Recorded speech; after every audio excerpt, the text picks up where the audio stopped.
The void stretched infinitely, its silence pressing against the hull of the Erebus like an ancient whisper.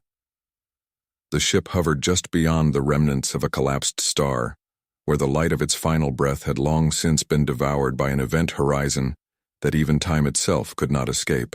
But something remained, something impossible. Beyond the flickering debris field cradled in the orbit of the dead star lay the ruins of a structure never meant to be seen again. A Dyson sphere, its immense lattice of shattered panels and crumbling framework still clung to existence, defying the cosmic pull that should have long since torn it apart. The Ishari had built this place, and like everything the Ishari had created, it was not bound by conventional physics. Inside the Erebus, Captain Elias Voss studied the holographic display with narrowed eyes, his fingers drumming against the console. The scans were erratic, flickering readings that showed conflicting data. At one moment, the sphere appeared stable. The next, it seemed to blink out of existence, only to reappear slightly shifted in space. It was as if the structure itself refused to commit to reality. The crew of the Erebus had seen ruins before. Derelict outposts, forgotten alien vessels drifting like tombs. But nothing like this. Dr. Mira Caldwell adjusted the projection, refining the data stream. Her face, illuminated by the soft blue glow of the interface, was tense with fascination and unease. The scans confirmed something deeper within the core of the Dyson sphere, a source of energy so condensed and unstable that it didn't register on any known scale. "It's not a reactor," Caldwell murmured. "It's something else, something that shouldn't exist." The ship's AI, a sterile yet subtly inquisitive voice known as Solace, processed the findings aloud. The gravitational distortions surrounding the object indicate dimensional irregularities. In simpler terms, it's warping reality itself, Voss finished, pushing away from the console. He turned to his crew, his expression betraying the weight of the moment. "Then we've found what we came for." The United Terran Exploration Division had sent them here with one goal: to retrieve whatever remained of the Ishari's lost technology. The Ishari had once been the gods of physics, bending the laws of nature to their will until they vanished. Every remnant of their empire had been wiped from existence, leaving only artifacts behind. Artifacts that could change the course of human history. The docking procedure was treacherous. The Erebus wove through the fractured remains of the Dyson sphere, carefully navigating the gravitational anomalies that threatened to tear the ship apart. Panels flickered in and out of phase, momentarily revealing glimpses of impossible structures, bridges that led nowhere, doors suspended in empty space. Then, at the heart of it all, they found the chamber, a cavernous space, untouched by time. Walls of obsidian-like material pulsed with a faint rhythmic glow, and in the center, floating as if held aloft by the sheer force of its own existence, was the rift blade. At first glance, it resembled a weapon. Its blade was long, impossibly thin, yet radiated an edge so sharp that even looking at it too long made the eyes ache. Its surface shimmered, shifting like liquid void, reflecting images not of the chamber, but of places beyond it. Voss felt it immediately, the wrongness in the air, the way the space around the blade seemed to tremble. Caldwell exhaled sharply, her voice barely above a whisper. This isn't just a weapon." Voss stepped forward, reaching out, only to hesitate as a pulse rippled outward from the blade. It wasn't just energy. It was a shift. For a brief moment, they were somewhere else. Another version of the chamber, darker, older, filled with decayed figures standing in the same positions they now occupied. Echoes of themselves caught between realities. Then, as quickly as it happened, it was gone. Solace's voice cut through the silence. "Captain, I strongly advise against further interaction. The artifact exhibits non-linear temporal properties." Caldwell turned to Voss, her breath unsteady. "We have to take it. If the Ishari left it behind, it means they feared it, or they intended for someone else to find it." The rift blade hung before them, vibrating softly. Waiting. Voss knew, in that moment, that they had already gone too far. He reached out. and the moment his fingers brushed against the hilt, the universe screamed. The moment Elias Voss's fingers closed around the rift blade's hilt, the universe fractured. A shock wave pulsed outward, warping the air, bending space in ways no human mind could fully comprehend. The walls of the chamber seemed to breathe, shifting from solid matter to cascading streams of light and shadow. For a split second, Voss felt as though he existed in multiple places at once, standing here, kneeling somewhere else, falling through infinite darkness. Then, as abruptly as it had begun, the distortion collapsed. The chamber returned to its lifeless state, the air thick with residual energy. But something had changed. Dr. Mira Caldwell stumbled back, her breath ragged. The rift blade still hovered in Voss's grip, humming with a soundless vibration, its surface writhing like liquid void. She tried to speak, but the words stuck in her throat. Voss straightened, feeling the weight of the blade, or rather, the absence of weight. It did not obey gravity. It existed in his hand, but it did not pull or press against his palm. It was as if he were holding a sliver of nothingness itself. Before anyone could react, a voice, not human, not mechanical, spoke. "You should not have taken it." The words did not come through comms, nor did they vibrate the air. They existed, in thought, an imprint that bypassed all senses and struck directly into the mind. The crew turned sharply toward the far end of the chamber, where space itself split apart. A shimmering, jagged tear in reality unfurled like a wound in existence. And from within, it emerged, a being of shifting light and form, neither fully present nor absent. It flickered between states of matter, momentarily resembling a humanoid silhouette before dissolving into something incomprehensible. Voss's grip tightened on the rift blade, the remnant.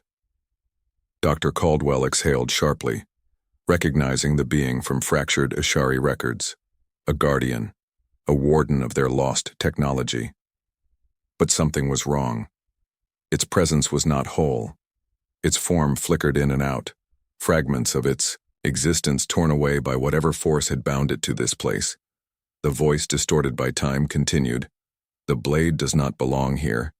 It does not belong to you."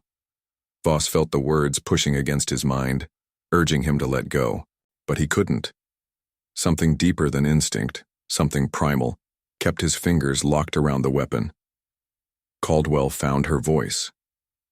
"What is this place? What happened to the Ashari?"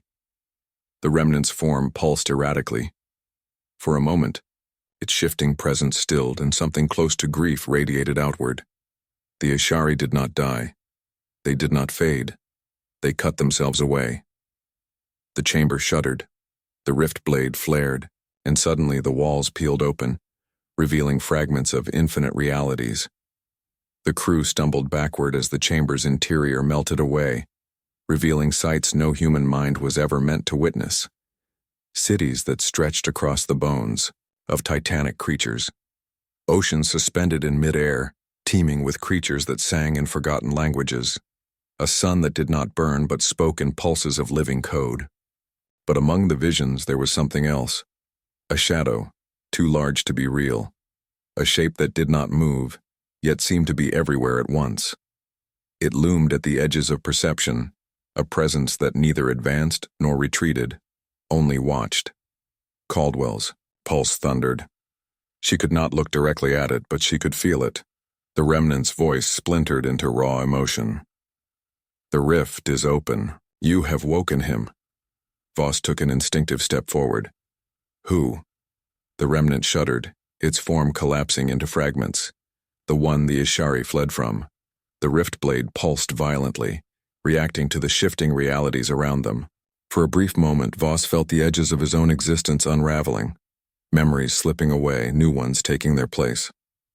Alternate versions of himself flickered at the edge of his perception, a version of him without scars, a version of him who never left Earth, a version of him who had already cut too deep and had become something else entirely. He gritted his teeth, forcing his mind back into focus. They needed to get out. "Solace," he barked, activating his comms. "Prep for emergency evac. Now." No response. The ship's connection was dead. The chamber groaned, and something beyond began to stir. The Erebus's external alarms blared through the ship's corridors as reality fractured.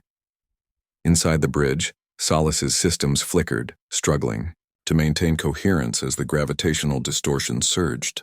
The Dyson sphere's remains began collapsing inward, as if whatever force had held it together had suddenly ceased to exist.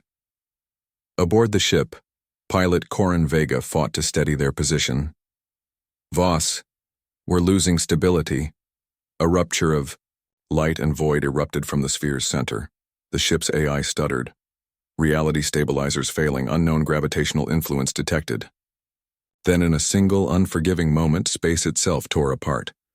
A wave of black fire rolled outward, cascading over the Erebus, the ship's hull warping as if it were melting between dimensions.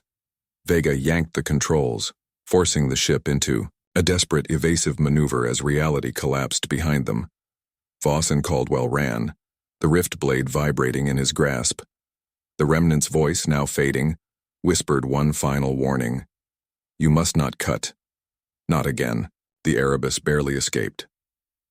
As the last remnants of the Dyson sphere collapsed into the void, the ship shot forward into normal space, engines screaming as they left behind what should never have been touched. Inside the ship, silence reigned. The crew, shaken but alive, struggled to comprehend what had happened. Voss, still gripping the rift blade, stared at the weapon in his hands. The blade no longer hummed, no longer pulsed, but somewhere something had changed. Dr. Caldwell sat across from him, her face pale. "It's not over, is it?" Voss didn't answer. He didn't need to. The rift was open, and something was watching. The Erebus drifted in the cold void, far from the ruins of the Dyson sphere. The rift blade lay in a containment chamber surrounded by reinforced barriers laced with exotic metals. But even with every safeguard in place, the ship's AI, Solace, struggled to stabilize its readings. The weapon defied all attempts at analysis. Inside the command deck, Captain Elias Voss stood before the viewing screen, watching the empty expanse of space. He had seen countless anomalies, witnessed things that broke the laws of physics, but nothing had ever felt like this. The rift blade wasn't just a weapon, it was a wound in existence.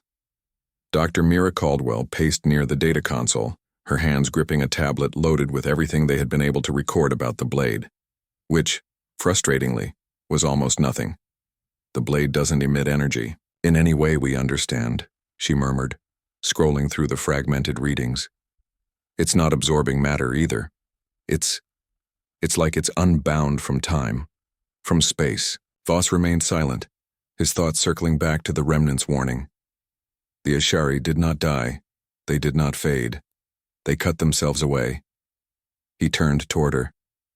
"Have we gotten any stable recordings from the Dyson sphere before it collapsed?" Caldwell exhaled, shaking her head. "We barely got anything. The data was corrupted. Some of it is outright missing. But the parts I could salvage..." She paused, hesitating. Voss narrowed his eyes. "What?" She looked up, her expression unsettled. "There are inconsistencies. I ran a cross-check through our flight logs. There are records that shouldn't exist. Moments that repeat in different variations. Our arrival, the moment you took the rift blade. There are multiple versions of each event." Voss's stomach tightened. "You're saying reality's already been altered?" She nodded, her voice barely above a whisper. "Not just altered. It's fracturing." A silence settled between them, heavy and unspoken. They had taken something, and the universe was reacting. Then, without warning, the alarms erupted. The ship lurched, the artificial gravity fluctuating as power flickered. The emergency lights bathed the command deck in red, casting eerie shadows across the bulkheads. Solace's voice cut through the chaos, its usual sterile calm now laced with an edge of distress. "Captain, we are experiencing non-standard gravitational anomalies. Space-time distortions detected within the vessel." Voss grabbed onto a railing, stabilizing himself. "Where?" "Origin point. Containment chamber. Sector C." "The rift blade." Caldwell exchanged a look with Voss, her expression mirroring the cold dread pooling in his gut. Then the lights flickered again, and for an instant, the ship was somewhere else. The walls shifted, darkened, as though made of some unfamiliar alloy. The control panels changed, interfaces flickering between human and alien symbols. For the briefest moment, Voss could hear voices, not the crew, not even human. A chorus of whispers, speaking in languages that made his skull ache. Then, just as, suddenly, it was gone. The ship snapped back to normal space. The crew around him were breathing heavily, shaken but standing. Caldwell swallowed hard. Did anyone else, Voss's jaw clenched. We all saw it. Something was bleeding through, and it was getting stronger. The containment chamber loomed ahead, reinforced, triple sealed, monitored by every possible safeguard. And yet, as Voss, Caldwell, and a small team of armed security personnel approached, they could feel it. A pulse, deep and rhythmic, like the heartbeat of something far too large. The rift blade lay in the center of the chamber, motionless yet wrong. The space around it bent subtly, the air warped in ways the human eye struggled to process. Caldwell activated a diagnostic scan. The readings appeared, then vanished, replaced with nonsensical data that shouldn't exist. Then the first scream rang out. The team spun just as one of the security officers, Lieutenant Harris, staggered back. His eyes wide, his weapon clattering to the floor. But it wasn't Harris anymore. Not exactly. His features flickered, shifting between different versions of himself. Older, younger, a version with scars that weren't there before. Another with eyes blackened like void. He was being pulled between possibilities, and then he was gone, not disintegrated, not vaporized, just erased, as if he had never been there at all. Panic rippled through the team. The rift blade's pulse intensified, resonating through the ship's metal, through their bones. Voss fought to keep his breathing steady, his grip on his weapon tight. We're pulling back, Caldwell's voice was sharp. We can't just leave it here, we'll figure it out later, Voss snapped. But if we stay here, we're next. The ship shuddered. A deep, low sound rolled through. The hull, a noise that wasn't mechanical. It was a voice not spoken, not through the comms. It was inside their heads. The blade is a door. Voss's blood turned to ice. The rift blade wasn't just an artifact. It was an invitation, and something was answering. The Erebus was no longer alone. Outside the ship, space itself twisted, rippling outward in waves. Then, from the folds of reality, a shape emerged, not a ship, not an object, something vast, something that should not exist. It had no defined form, yet its presence pressed against the minds of the crew, warping thought and perception. It did not move, yet it approached, a presence older than time itself. Solis's voice faltered. Captain, we are not alone. Voss's throat went dry. They had made a mistake. They had cut too deep. And now, something was coming through. The Erebus trembled as the anomaly grew, a wound in space tearing wider, unraveling the laws of physics in its wake. The ship's systems flickered violently, struggling to compensate for gravitational distortions that should have been impossible. Inside the command deck, Captain Elias Voss gripped the edge of the console, forcing himself to focus despite the overwhelming pressure against his mind. The rift blade pulsed in its containment chamber, its vibrations synchronizing with the frequency of the anomaly. A low, resonant sound filled the ship. Not mechanical, not a voice, but something far older, stretching across dimension. It wasn't just a signal, it was a call. Something was answering. Aboard the Erebus, the crew moved with urgency, their steps heavy with the weight of impending catastrophe. Dr. Mira Caldwell worked furiously at her station, running simulations, trying to make sense of the cascading data pouring in from the anomaly. The readings were impossible. Fluctuations in time, fractured echoes of the ship existing in multiple states simultaneously. And then, through the rift, it arrived. A colossal presence, not a ship, not a being, but a manifestation of something that should not be perceived. Voss's chest tightened, as his mind struggled to comprehend it. The entity was not fully here, but its presence pressed against reality, warping it like a great weight sinking into an ocean. The ship's AI solace flickered, its voice struggling to maintain coherence. Captain, I detect multiple iterations of our current existence. Caldwell turned pale. It's already affecting our reality.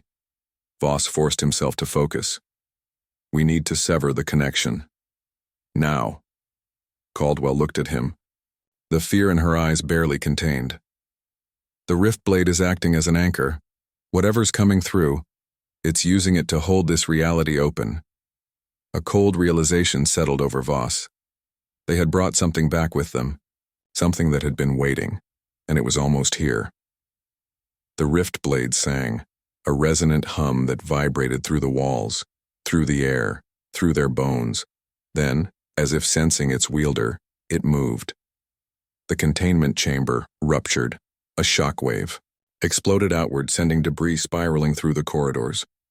The security field failed and the rift blade lifted, suspended in midair, rotating as if held by an invisible force. Voss lunged forward, grasping the hilt just before it could disappear. A sharp, piercing silence filled the ship, and suddenly, he was somewhere else. He stood in a vast expanse of nothingness, a horizon that did not exist, a sky that was neither dark nor light, and before him something waited, the unshackled observer. A being that had never been bound by time, something that had always existed, watching, waiting for someone foolish enough to open the way. It did not speak with words. It spoke through understanding, through the raw pressure of its awareness. It had no face, no true form. But in its presence, Voss felt a terrible truth unfurl in his mind. The Ashari had not vanished. They had fled. They had used the rift blade to cut themselves away from reality, escaping something they could not fight. And now, humanity had reopened the wound. A question pressed into Voss's mind. Not spoken, not phrased, but simply known. Will you cut? Voss looked down. The rift blade was in his hands. It wanted him to use it, to close the rift, to sever what had already begun. But in doing so, there would be a cost. Something would have to be sacrificed. He exhaled sharply. He already knew the answer. The Erebus was on the verge of collapse. Caldwell and the remaining crew struggled to stabilize the ship as reality continued to warp around them. Solis's voice fractured. Structural integrity failing. Estimated collapse 90 seconds. Then, without warning, Voss reappeared. His form flickered, as if he had stepped through 1,000 possible versions of himself before settling into one. His face was pale, his eyes distant. In his grip, the rift blade burned with black fire. Caldwell barely had time to process what had happened before Voss moved. With a single deliberate strike, he swung the rift blade through the air. The cut did not touch metal or space or time. It cut through everything. The universe screamed. The rift collapsed inward, folding in on itself, pulling the anomaly, the observer, and all of its tendrils of unreality back into the void. The ship lurched, thrown violently away from the collapsing space. The gravitational forces snapped, and then, as quickly as it had begun, it was over. Silence. The rift blade, now dull and lifeless, slipped from Voss's grip. The ship was still intact. The rift was gone, but something was missing. Voss staggered, his breath ragged. He looked at Caldwell. She was staring at him, her expression shifting from relief to horror, because she could see it too. Voss was not whole. He had cut too deep. For a fraction of a second, his form flickered, alternate versions of himself phasing in and out, unable to fully stabilize. Then, just as quickly, it stopped. He was here, but something was gone, something he could never get back. Caldwell reached out, her voice barely above a whisper. Elias. But he had already turned away, because deep down, he knew this was only the beginning. Silence hung in the command deck of the Erebus. The rift blade lay on the floor, its once shimmering chaotic edge now dull, lifeless. Whatever energy it had once contained was gone, spent in the final cut that severed the rift. The ship's emergency lights flickered, casting eerie shadows across the bulkheads as if the walls themselves were struggling to remember their own shape. But it was over. The anomaly was gone. The unshackled observer had been pulled back into whatever impossible void it had come from. The ship remained whole, drifting in the aftermath of a battle that had never been fought in the conventional sense. And yet, something felt different. Dr. Mira Caldwell stared at Voss, her heartbeat slow, deliberate, as if her body was subconsciously preparing her to process something it did not want to comprehend. The rest of the crew, shaken and exhausted, remained, seated at their stations, breathing heavily but saying nothing. Even Solace, the AI that never slept, remained eerily quiet, its interface flickering in ways that suggested it, too, had struggled to survive the experience. Voss ran a hand over his face. He was still here. He could feel his heartbeat, the tension in his muscles, the weight of reality pressing against him. He had made the cut, had severed what needed to be severed, but something had been lost. Caldwell took a step forward. Her hands trembled as she spoke. Elias, what did you do? Voss didn't answer immediately. He simply turned, glancing at the view screen, staring into the void. There was no trace of the rift, no wound in reality, no lingering anomalies. The universe had closed itself, but the absence was there. His reflection in the glass wasn't quite right. It wasn't that his face had changed, it was subtler than that. A hollow sensation pressed against his mind, as though he was standing in a world not fully his own. And then, he knew. He turned back to Caldwell, his voice rough. Check. The crew manifest. She frowned, confused, but instinctively pulled up the holographic roster of the Erebus. As the digital list scrolled before her, she skimmed each name, verifying their status. Voss, Caldwell, Vega, security officers, engineers, technicians, everyone was accounted for. And yet there was something wrong. She checked again, and again. The horror settled in her chest like a slow creeping sickness, because there was a space, a blank space, where something should have been. A gap where a name should exist but didn't. Not deleted. Not removed. Erased. Not just from the ship's manifest, from their memories. Caldwell looked up at Voss, her breath shaky. Someone's missing. He nodded, his expression grim. I know. But no matter how hard they tried to remember, they couldn't. The rift blade had severed more than just the anomaly. It had cut reality itself, erasing someone completely and utterly. No echoes. No records. As if they had never existed at all. The Erebus limped through the void, engine stabilizing as it plotted a course back toward human-controlled space. The crew worked in silence, their movements mechanical, their minds weighed down by the unspoken absence that lingered in the air. Voss sat alone in his quarters, staring at the rift blade. It was nothing more than an artifact now. No hum, no power, just metal. And yet he couldn't shake the feeling that it was watching him, that it remembered. A quiet knock at the door. Caldwell stepped inside, her face lined with exhaustion. She hesitated, then spoke softly. Solace finished running a deep system scan. The results were strange. Voss exhaled, leaning back. Tell me. She crossed her arms. There's no data loss. No missing records. Everything is consistent. But, she hesitated, there are anomalies in the ship's memory banks, glitches, fragments of something that shouldn't be there, like echoes. Voss narrowed his eyes. Echoes of what? Caldwell clenched her jaw. Of someone who should be here, but isn't. The IG. Riftblade rested between them, lifeless but not harmless. Voss ran a hand over his face. He was so tired. Caldwell looked down at the weapon. What do we do with it? He didn't answer right away.